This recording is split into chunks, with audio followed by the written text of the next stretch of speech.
Today it's been revealed the man who murdered Jill Meagher never met face-to-face with the parole board before he was released. Now, it comes as a damning report into the Victorian Board recommends sweeping changes. And for more on that, Nine's Brett McLeod joins us live from Melbourne. Brett, good afternoon to you. Now, it's the poor handling of that case with Adrian Bayley that actually led to this whole report.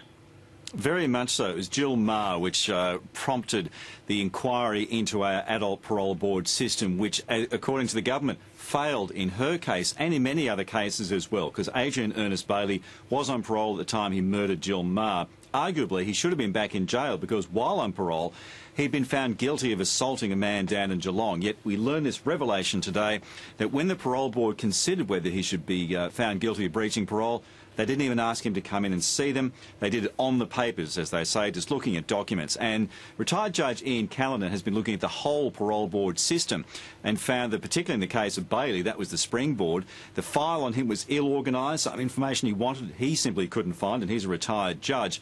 And he says, on the whole, they had the choice to put him back in jail, but they didn't, and he wants to know why. All of this comes as part of a damning report into the adult parole board system in Victoria in the wake of numerous deaths caused by men who are on parole, and the Premier today summed up his feelings about this report.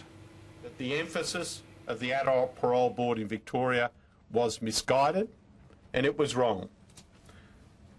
The consequences have been totally and utterly unacceptable. So, Brett, what changes will now be made then?